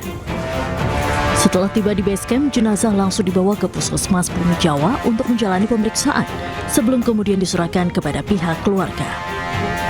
Kepala Kantor SAR Semarang Budiono mengatakan proses evakuasi berjalan lancar tanpa hambatan. Cuaca yang cerah turut mendukung proses evakuasi hingga jenazah berhasil dibawa turun dari kawasan Gunung Selamat. Proses evakuasi memakan waktu sekitar 8 jam dan melibatkan hampir 100 personel dari berbagai unsur SAR. Mereka terdiri dari Basarnas, TNI Polri, pengelola base camp pendakian di sekitar Gunung Selamat, potensi SAR dari wilayah Tegal, Pemalang, dan Pekalongan, serta warga sekitar. Proses evakuasi itu sendiri memakan waktu kurang lebih 8 jam hingga sampai di base camp Permadi Guci, Kabupaten Tegal pukul 02.00 dini hari. Selanjutnya korban dibawa ke Puskesmas Bumi Jawa dan diserahkan kepada pihak keluarga. Sebelumnya, M. Fahri Maulana dilaporkan jatuh ke kawah Gunung Selamat pada Selasa 18 Agustus 2026 sekitar pukul 9.00 waktu Indonesia Barat. Korban mendaki bersama 3 rekannya sejak Senin malam dan mencapai puncak Gunung Selamat pada Selasa pagi. Setelah selesai mendaki, ketiga rekan korban memutuskan untuk turun. Namun, Fahri masih berada di sekitar bibir kawah. Nahas, tanah yang dipijak korban diduga rapuh sehingga Fahri terjatuh ke dalam kawah dengan kedalaman sekitar 20 meter. Dari Tegal, Jawa Tengah, Unibar iNews melaporkan.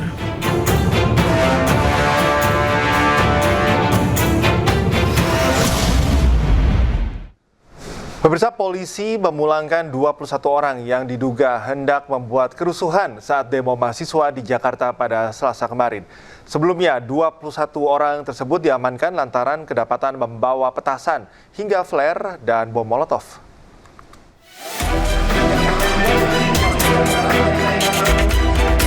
Polda Metro Jaya menyampaikan perkembangan terbaru terkait 21 orang yang ditangkap karena diduga hendak membuat kerusuhan saat demo mahasiswa di Jakarta pada Selasa kemarin. Setelah menjalani pemeriksaan, kini 21 orang tersebut telah dipulangkan. Kemarin sempat diamankan membawa beberapa 12 petasan ataupun flare dan ada 6 botol yang nanti akan dimediasikan sebagai media untuk molotov. Terhadap 21 orang ini telah dipulangkan. 21 orang ini bukan merupakan bagian dari peserta penyampaian pendapat ataupun aspirasi di muka publik. Jadi memang mereka datang mendengar akan adanya kegiatan-kegiatan penyampaian aspirasi. Seandainya terjadi keributan, kerusuhan, chaos dan lain, mereka juga ikut di dalam kegaduhan itu. Jadi tujuannya adalah ingin bergabung pada saat terjadi gangguan Kamtibmas. Nah, ini dilakukan preemptive education bahwa langkah-langkah dan barang yang dibawa ini adalah salah. Tidak pada peruntukan, tidak pada momen penyampaian. Sebelumnya 21 orang ditangkap aparat karena diduga akan membuat rusuh saat aksi penyampaian pendapat oleh mahasiswa di Jakarta pada Selasa kemarin. Mereka diamankan lantaran kedapatan membawa petasan atau flare hingga molotov. Diketahui Badan Eksekutif Mahasiswa Universitas Indonesia menggelar aksi penyampaian pendapat di kawasan Bundaran HI Jakarta Pusat Selasa kemarin. Sebanyak 8 tuntutan yang ditujukan kepada pemerintah. Dari Jakarta, tim liputan iNews melaporkan. Kembali di iNews Sore, pemirsa, helikopter Dolphin Basarnas evakuasi korban kritis gempa dari Manggarai Timur hingga Selasa malam. Total korban meninggal dunia akibat gempa mencapai 70 orang.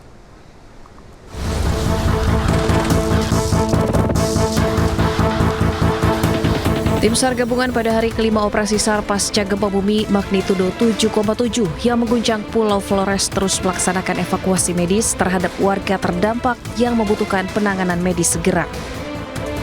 Helikopter Dolphin Basarnas tiba di Manggarai Timur dan langsung mengevakuasi seorang korban atas nama Adelina Dimas, perempuan berusia 77 tahun. Berdasarkan keterangan tim medis Kementerian Kesehatan, korban diduga mengalami fraktur basis krani atau patah tulang dasar tengkorak. Ini akan kami gerakkan ke Lambaleda untuk mengevakuasi. Sementara ini ada 3 korban dan 1 kritis untuk kami geser dari Lambaleda menuju ke Labuan Bajo lagi. Penyisiran terhadap kemungkinan adanya korban di area bangunan runtuh di Manggarai Timur serta kabupaten terdampak lainnya juga terus dilakukan. Tuhan. Aduh, Om Firman. Hingga Selasa malam, total korban meninggal dunia akibat gempa mencapai 70 orang.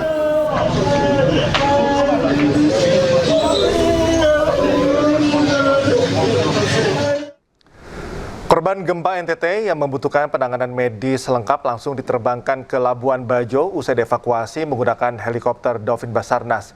Korban dievakuasi tim SAR gabungan dari Manggarai Timur ke Labuan Bajo untuk mendapatkan penanganan medis.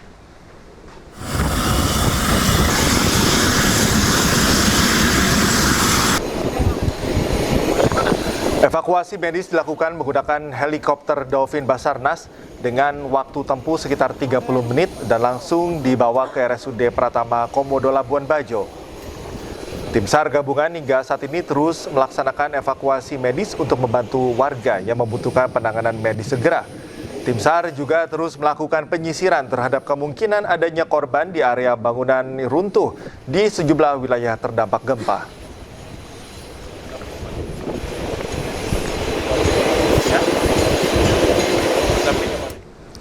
Tim penyelamat menyisir reruntuhan bangunan yang runtuh di Kabupaten Manggarai pasca gempa 7,7 skala Richter.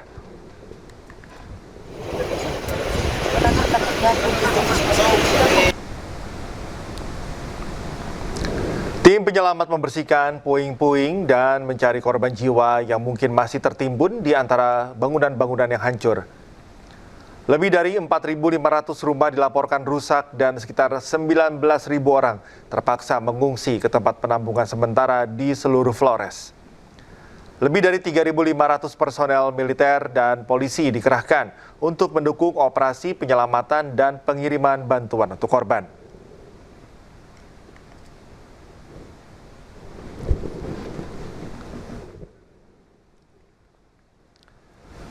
Pengungsi yang berada di posko pengungsi Gelora Samador belum mendapat bantuan untuk bayi dan balita harus tidur berlantaikan alas terpal.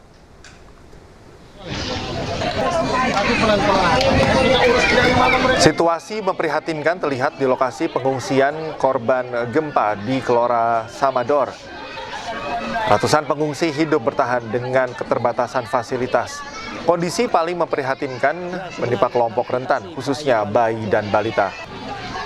Saat ini bantuan kemanusiaan sangat dibutuhkan, seperti perlengkapan bayi dan tempat tidur yang layak. Dilaporkan belum seluruhnya tersalurkan secara merata ke titik pengungsian ini.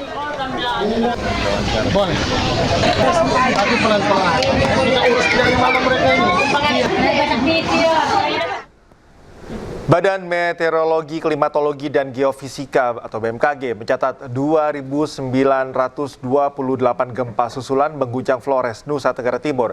BMKG memastikan gempa susulan yang terjadi tidak berpotensi tsunami. Badan Meteorologi, Klimatologi, dan Geofisika atau BMKG mencatat 2.928 gempa susulan mengguncang Flores, Nusa Tenggara Timur hingga Rabu siang. Berdasarkan pemutakhiran analisis BMKG, gempa susulan berkekuatan magnitudo 5,1 dengan kedalaman 10 km. Diketahui pusat gempa susulan berada pada 50 km arah timur Laut Nagakeo, Nusa Tenggara Timur dan tidak berpotensi tsunami. Ribuan gempa susulan yang terjadi ini merupakan rangkaian dari gempa bumi magnitudo 7,7 di Flores, Nusa Tenggara Timur. Aduh, Om Herman, aduh! Sementara BMKG menyatakan gempa susulan yang terjadi termasuk gempa dangkal akibat aktivitas Flores Back Arch. Guncangan gempa susulan dirasakan di wilayah Nagakeo, Palue, Sika, Wewaria, dan Ende. BMKG terus memantau aktivitas gempa bumi susulan dan menyampaikan informasi secara berkala kepada masyarakat. Selain itu, BMKG juga memprediksi guncangan masih berlangsung hingga 3 atau 4 minggu ke depan. Tim Liputan iNews melaporkan. Pemirsa, pemerintah mengirimkan bantuan bagi masyarakat terdampak bencana di Nusa Tenggara Timur. 2 posko utama disiapkan untuk mempercepat distribusi bantuan, yakni di Labuan Bajo dan Maumere.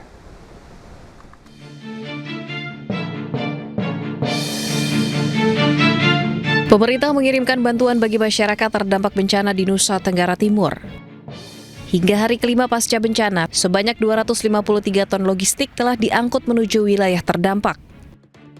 Rabu dini hari 5 pesawat kembali diberangkatkan dari pangkalan TNI AU Halim Perdana Kusuma Jakarta dengan membawa total 65 ton bantuan. Logistik yang dikirim terdiri atas makanan, minuman, tenda, perlengkapan kesehatan, serta berbagai kebutuhan lain.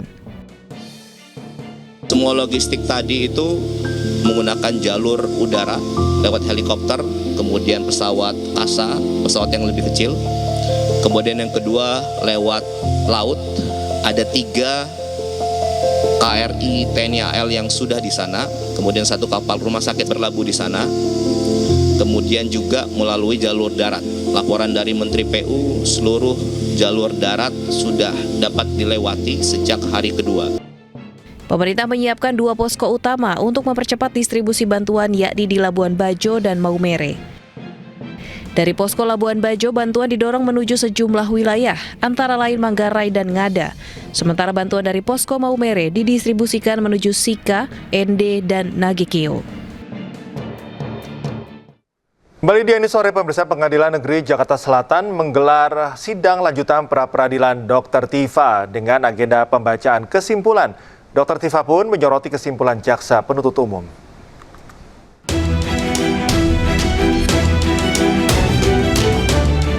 Tifauzia Tiasuma atau Dr. Tifa kembali menjalani sidang lanjutan pra-peradilan kasus ijazah Jokowi dengan agenda mendengarkan pembacaan kesimpulan di Pengadilan Negeri Jakarta Selatan Rabu siang. Pada agenda sidang kali ini, Dr. Tifa menyoroti pembacaan kesimpulan jaksa penuntut umum yang masih mengaitkan dengan status P21. Tifa pun menyoroti pihak jaksa yang dinilai seolah-olah mengabaikan amar putusan sela di mana Majelis Hakim Pengadilan Negeri Jakarta Timur telah mengabulkan eksepsinya. Oleh karena itu, Tifa menyatakan seandainya petitum dirinya tidak dikabulkan hakim, maka dirinya akan disandra sebagai terdakwa. Dan bahkan tadi kalau saya mendengar kesimpulan di termohon itu tetap mendasarkan kepada P21. Jadi mereka itu membawa kepada seakan-akan sidang itu tidak pernah terjadi gitu loh. Sidang yang terjadi di PN Jakarta Timur 4 kali sidang dengan beban biaya begitu besar dari negara itu dianggap oleh jaksa itu seakan-akan nggak ada.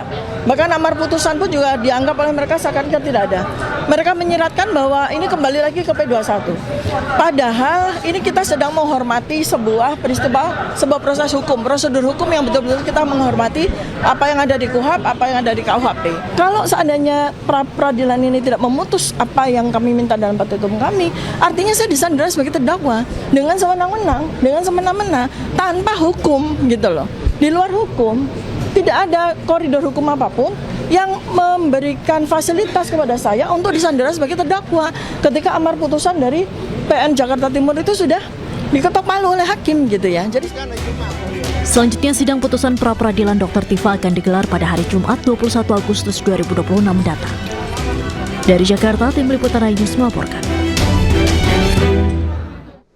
Gugatan pra-peradilan yang diajukan Tifauzia Tiasuma atau Dr. Tifa telah selesai digelar. Putusan pra-peradilan bakal dibacakan Jumat 21 Agustus.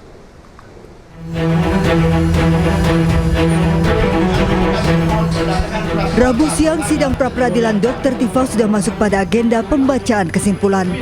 Tifauzia Tiasuma menggugat pra-peradilan sah atau tidaknya penghentian penuntutan dalam kasus tudingan ijazah palsu Presiden ke-7 RI Joko Widodo. Dengan selesainya agenda sidang dan masuk pembacaan kesimpulan, hakim akan membacakan putusannya pada Jumat pagi 21 Agustus. Hakim minta Dr. Tifa dan Polda Metro Jaya kembali hadir. Selanjutnya agenda hari Jumat kita adalah putusan. Jadi putusan nanti akan kita ucapkan jam 9 supaya tidak melewati sholat Jumat.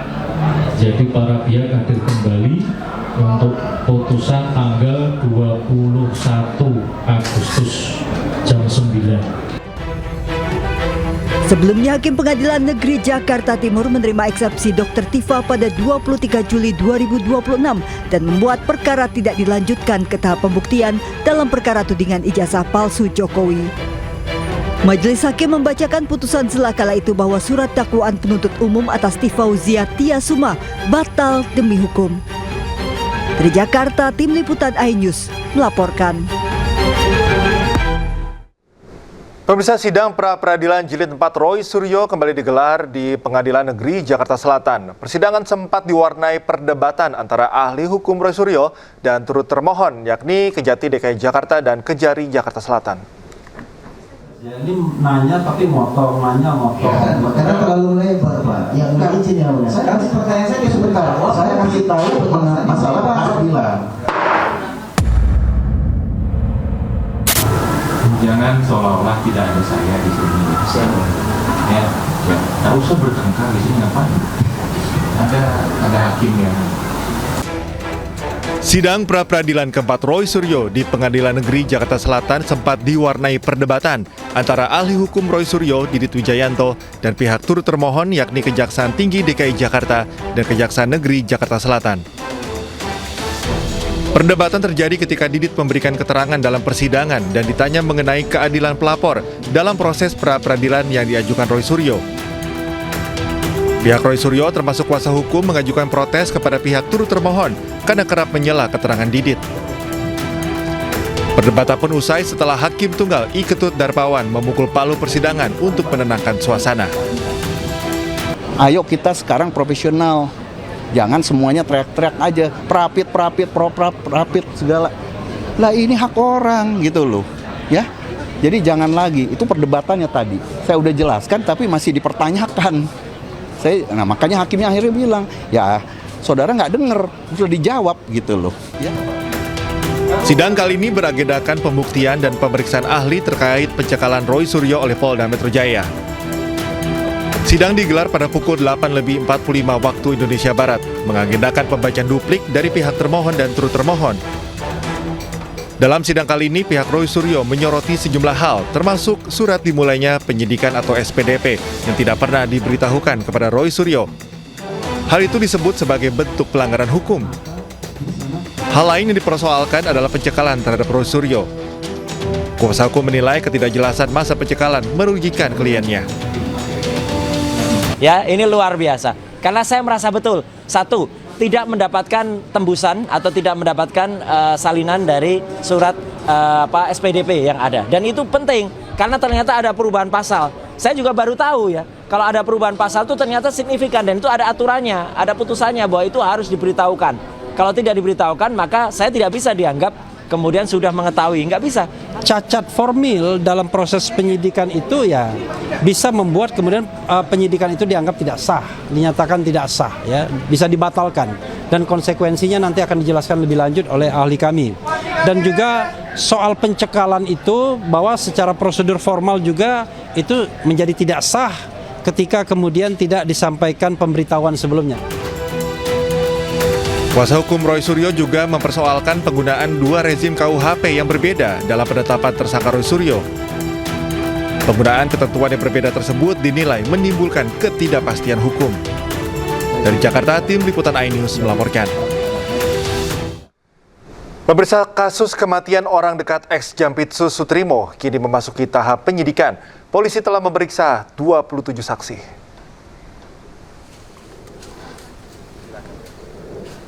27 saksi yang diperiksa polisi antara lain pengemudi ambulans, pihak rumah sakit, keluarga, teman perangkat desa, hingga saksi di sekitar lokasi kejadian. Selain memeriksa saksi, penyidik juga masih menunggu hasil pemeriksaan forensik pasca ekshumasi jasad Sutrimo. Pemeriksaan bagian dalam jasad meliputi DNA, jaringan, serta zat yang ditemukan. Hingga saat ini polisi belum menetapkan tersangka. Penyidik masih menunggu hasil pemeriksaan forensik untuk menentukan langkah penyidikan selanjutnya. Terkait tentang wafatnya, ditemukan meninggal seseorang bernama Sutrimo. Ini sudah memasuki proses penyidikan. Update-nya adalah telah melakukan pemeriksaan 27 orang saksi.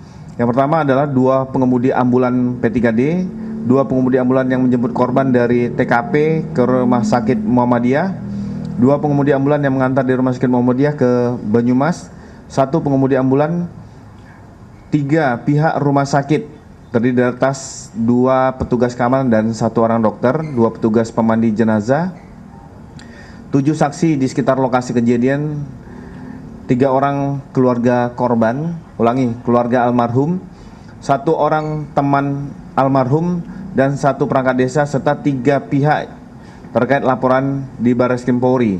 Karena ada 2 laporan polisi di Barreskrim Polri dan di Polresta Banyumas.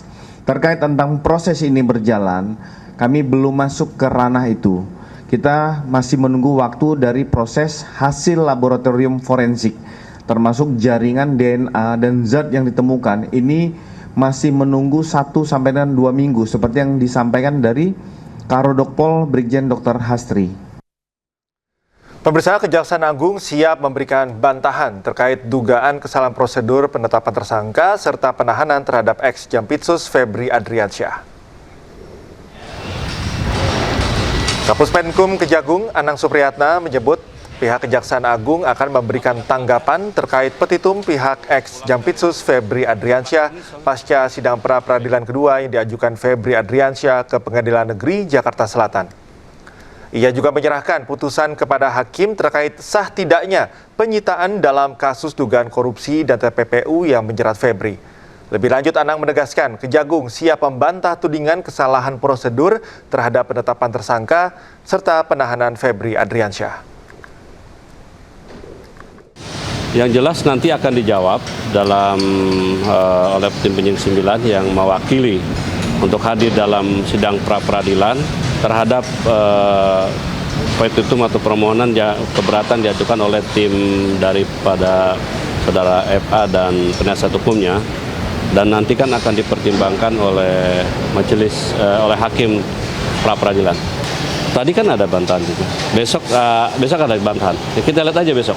Besok ada bantahan terhadap permohonan petitum dari pihak penasihat hukumnya atau baik saudara FA.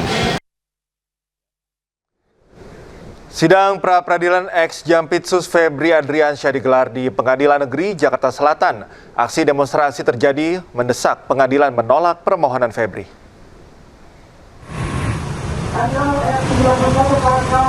Puluhan orang melakukan aksi demo di depan gedung Pengadilan Negeri Jakarta Selatan. Mereka melakukan aksi demo tentang pra-peradilan yang diajukan ex-Jampitsus Febri Adriansyah. Para pendemo mempertanyakan upaya pra-peradilan Febri Adriansyah dan mendesak pengadilan menolak permohonan pra-peradilan serta menuntut kasus diungkap secara tuntas hingga ke akarnya.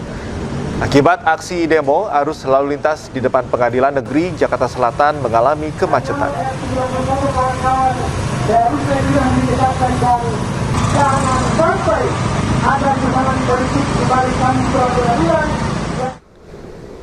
Pemirsa, Polri meminta hakim menolak gugatan pra-peradilan yang diajukan ex-Jampitsus Febri Adriansyah. Polisi menyebut argumentasi Febri tidak tepat dan tidak sesuai KUHAP. Terlebih kubu Febri dinilai mencampur adukan pengujian legalitas upaya paksa dengan pemeriksaan pokok perkara.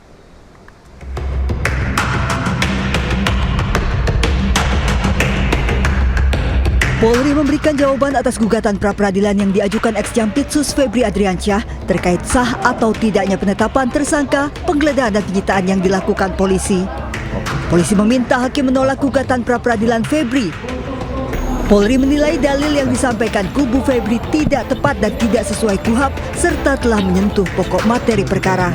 Terlebih polisi mengaku telah mengantongi lebih dari 2 alat bukti. Kubu Febri dinilai Polri tidak hanya mempersoalkan keabsahan prosedur, bahkan meminta hakim tunggal pra-peradilan untuk menilai uang serta emas yang disita merupakan hasil tindak pidana korupsi, tindak pidana pencucian uang atau tidak. Termasuk ada tidaknya hubungan antara aset Febri Adriansyah sebagai pemohon dengan tindak pidana. Dalil dan petitum pemohon yang memohon agar pengadilan menyatakan tindakan penggeledahan yang dilakukan oleh para termohon tidak sah dan tidak mempunyai kekuatan hukum patut untuk ditolak dan setidak-tidaknya dinyatakan tidak beralasan menurut hukum. Bahwa berdasarkan hasil pengembangan penyidikan yang dilakukan oleh para termohon telah terdapat dugaan tindak pidana lainnya. Ex-Jampitsus Febri Adriansyah dalam permohonannya mempersoalkan surat perintah penyidikan, surat perintah penggeledahan serta penetapan tersangka. Kuasa hukum Febri Adriansyah menyebut gugatan 5 aspek terkait pelanggaran prosedural yang menjadi landasan gugatan mencakup kejanggalan sejak tahap awal penyidikan hingga penanganan perkara. Dari Jakarta, tim liputan iNews melaporkan. Ex-Jampitsus Febri Adriansyah minta foto keluarga yang disita Kejagung dikembalikan. Sebelumnya, sejumlah barang pribadi keluarga Febri Adriansyah disita penyidik saat penggeledahan di rumahnya di Sentul, Bogor, Jawa Barat.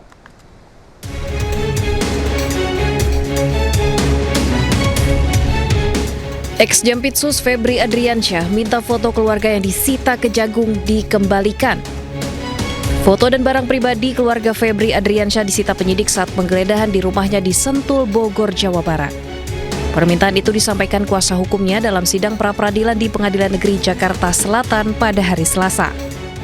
Yang kedua, terkait dengan penyitaan perlu dibedakan 2 hal. Satu, barang-barang yang merupakan barang milik pribadi Pak FA dan atau keluarganya seperti dokumen-dokumen dan juga ada figura ya, foto keluarga yang itu barang milik pribadi yang tentu kami minta dikembalikan kepada pemilik. Permohonan untuk terhadap barang-barang yang dianggap menurut ibarat soal tidak sah, baik itu penggeledahan dan penyitaannya, yang meminta untuk dikembalikan. Ya nanti majelis hakim peradilan akan menilai apakah sudah benar prosesnya atau tidak, nanti kan dicek. Disitulah fungsinya proses peradilan sebagai bagian dari proses penegak hukum untuk memastikan check and balance-nya, bahwa semua prosedur itu sudah dilalui sesuai dengan hukum acara atau tidaknya. Febri juga mempersoalkan proses penyitaan barang bukti dalam perkara tersebut.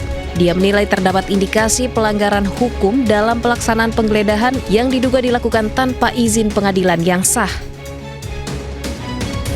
Apabila penggeledahan dilakukan tanpa dasar hukum yang sah, penyitaan yang dilakukan setelahnya turut dipersoalkan. Dari Jakarta, Amrina Rida, Zulkarnain, iNews melaporkan. Beralih ke informasi lain, pemirsa, helikopter Dolphin Basarnas evakuasi korban kritis gempa dari Manggarai Timur hingga Selasa malam. Total korban meninggal dunia akibat gempa mencapai 70 orang.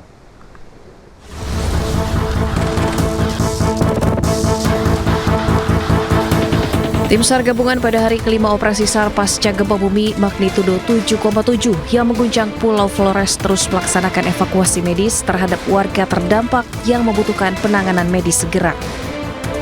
Helikopter Dolphin Basarnas tiba di Manggarai Timur dan langsung mengevakuasi seorang korban atas nama Adelina Dimas, perempuan berusia 77 tahun.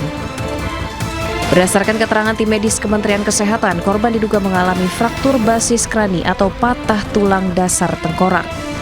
Ini akan kami gerakkan ke Lambaleda untuk mengevakuasi. Sementara ini ada 3 korban dan 1 kritis untuk kami geser dari Lambaleda menuju ke Labuan Bajo lagi. Penyisiran terhadap kemungkinan adanya korban di area bangunan runtuh di Manggarai Timur serta kabupaten terdampak lainnya juga terus dilakukan. Tuhan. Aduh, Om Herman.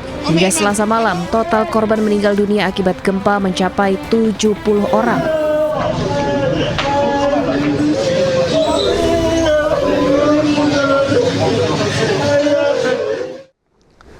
Pemirsa, korban gempa NTT membutuhkan penanganan medis lengkap langsung diterbangkan ke Labuan Bajo usai dievakuasi menggunakan helikopter Dolphin Basarnas.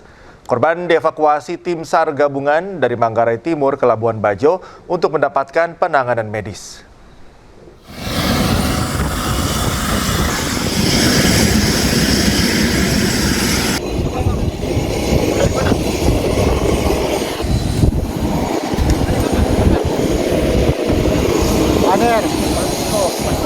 Evakuasi medis dilakukan menggunakan helikopter Dolphin Basarnas dengan waktu tempuh sekitar 30 menit dan langsung dibawa ke RSUD Pratama Komodo, Labuan Bajo. Tim SAR gabungan hingga saat ini terus melaksanakan evakuasi medis untuk membantu warga yang membutuhkan penanganan medis segera. Tim SAR juga terus melakukan penyisiran terhadap kemungkinan adanya korban di area bangunan runtuh di wilayah-wilayah terdampak gempa.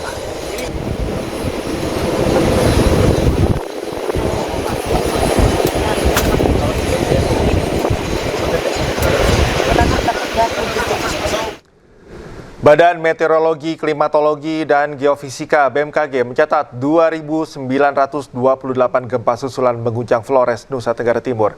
BMKG memastikan gempa susulan yang terjadi tidak berpotensi tsunami.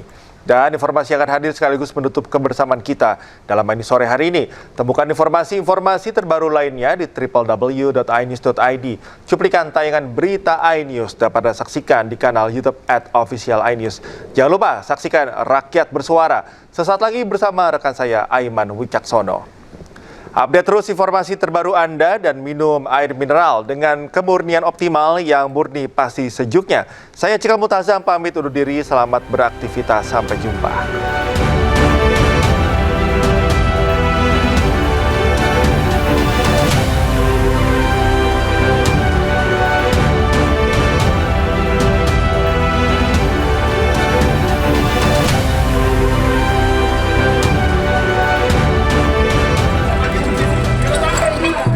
Badan Meteorologi, Klimatologi, dan Geofisika atau BMKG mencatat 2.928 gempa susulan mengguncang Flores, Nusa Tenggara Timur hingga Rabu siang. Berdasarkan pemutakhiran analisis BMKG, gempa susulan berkekuatan magnitudo 5,1 dengan kedalaman 10 km. Diketahui pusat gempa susulan berada pada 50 km arah timur Laut Nagakeo, Nusa Tenggara Timur dan tidak berpotensi tsunami. Ribuan gempa susulan yang terjadi ini merupakan rangkaian dari gempa bumi magnitudo 7,7 di Flores, Nusa Tenggara Timur. Aduh, Om Herman, aduh! Sementara BMKG menyatakan gempa susulan yang terjadi termasuk gempa dangkal akibat aktivitas Flores Big Arch. Guncangan gempa susulan dirasakan di wilayah Nagakeo, Palue, Sika, Wewaria, dan Ende. BMKG terus memantau aktivitas gempa bumi susulan dan menyampaikan informasi secara berkala kepada masyarakat.